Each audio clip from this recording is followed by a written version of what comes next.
G'day fellas and welcome to the 2015 first episode and a huge season of footy and a huge season of Supercoach to come.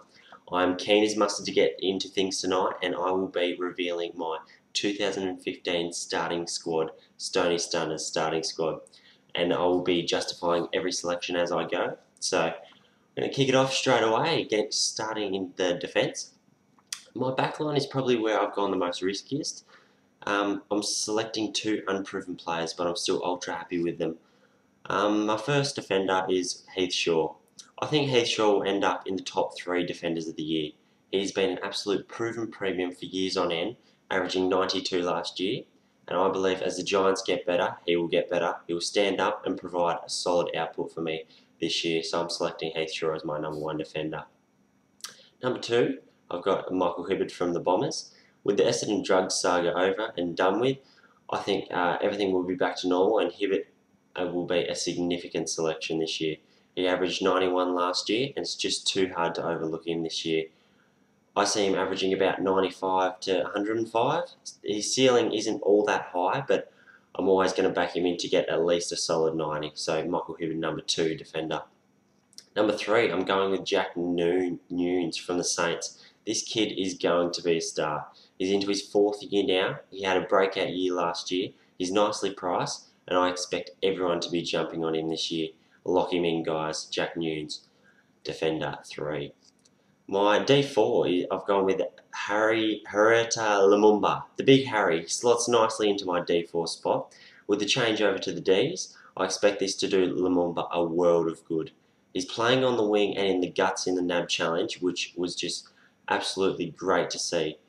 He averaged 109 and he solidified his spot in my side this year. He's a good point difference and I think I will be going into my 2015 starting squad with the great man selected.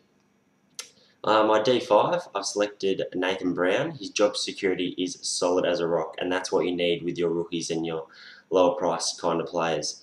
I don't expect him to set the world on fire, but he'll hopefully appreciate enough value and make a good cash cow out of himself. So Nathan Brown, D5.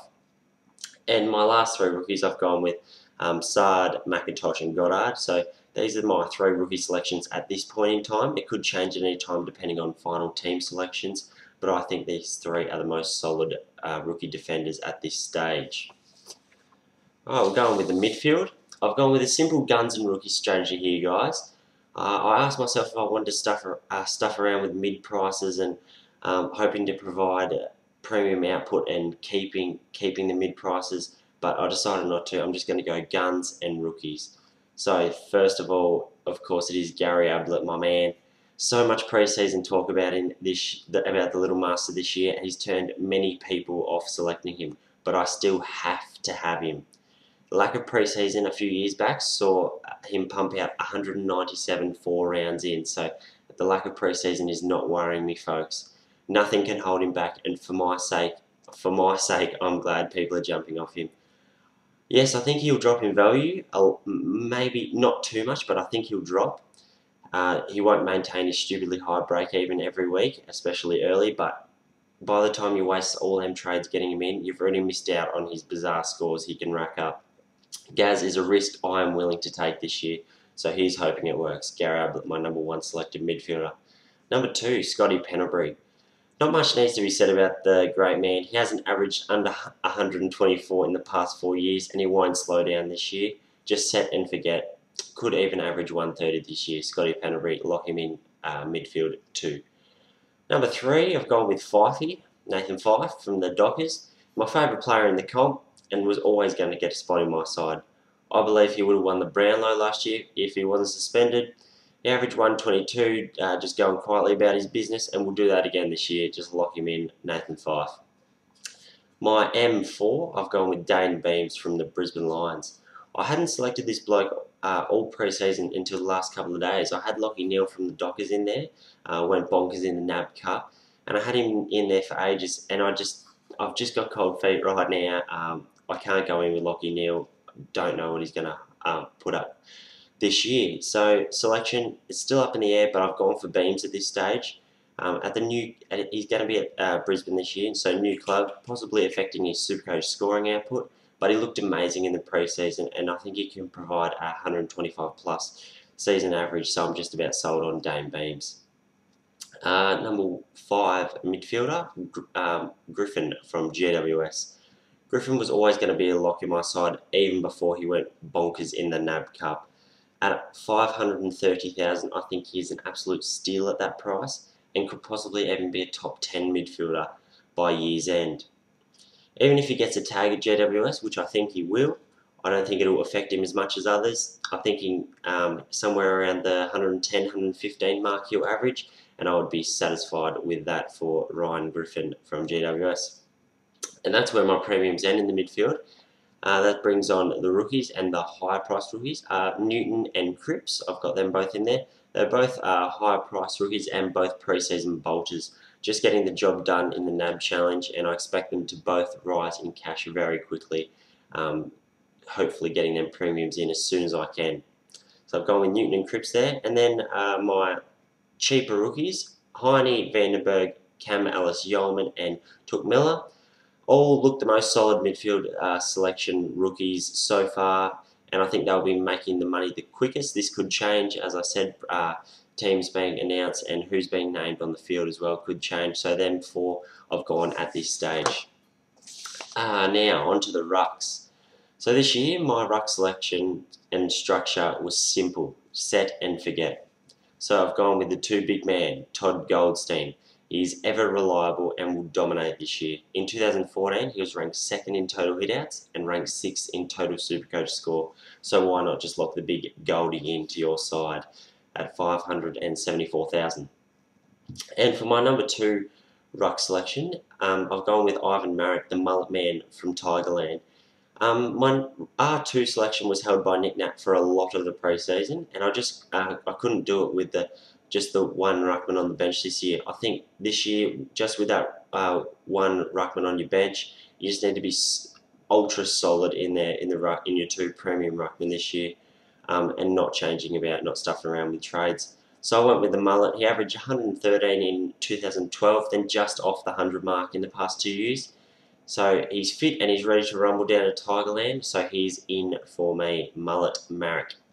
And in the bench, I've just gone for a Reed from the Cats. He's cheap. He's got that dual position player status. He's got the forward ruck if I need to use that later on in the year. And he's also a captain loophole option as he won't play. And I think I might use that later on in the year as my captain loophole.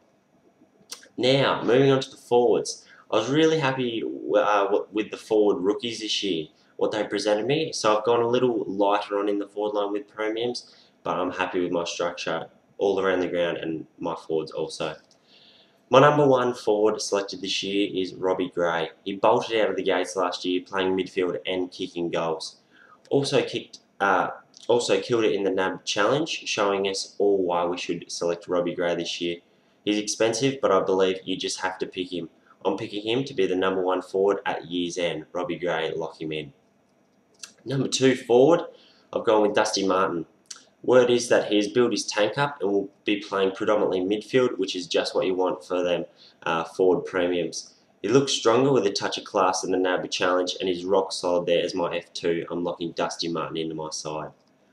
Number 3 selection in my forward line, I've gone with Dane Swan. When Supercoach released that Swan was going to be a forward mid this year, I was licking my lips and I mentally locked him in from that second, and my mindset has still not changed.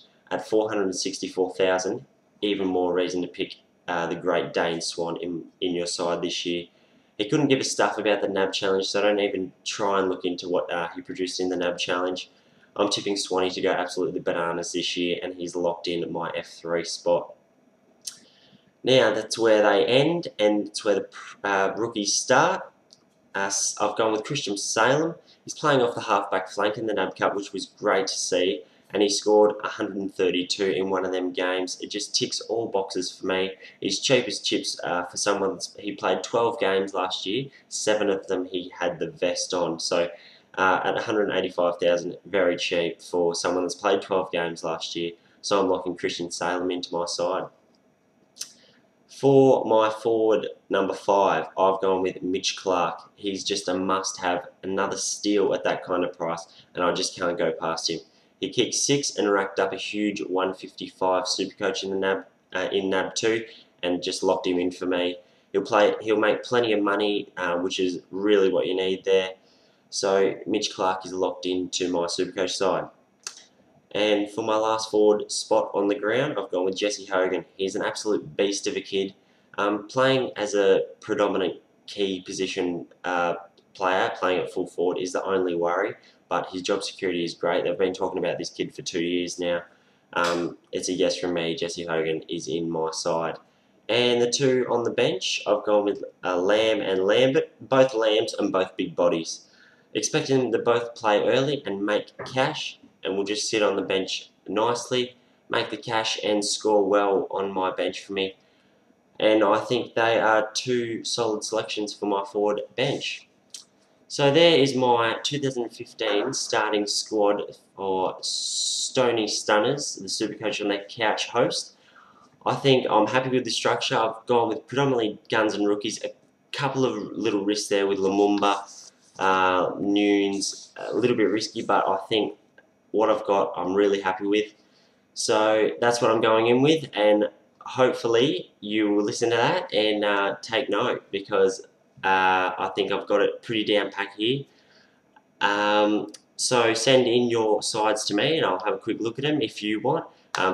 At SC on the Couch on Twitter. Also follow me on Facebook, Supercoach on the Couch. So good luck this year, guys. I'll be bringing you a Supercoach show every week on YouTube, so tune in. I'll also be featuring highly in Sergeant Supercoach website, sergeantsupercoach.com, so get around that one as well. And yeah, so good luck this year, and I'll see you next week. Good luck, lock them sides in, final touches. Good luck, guys.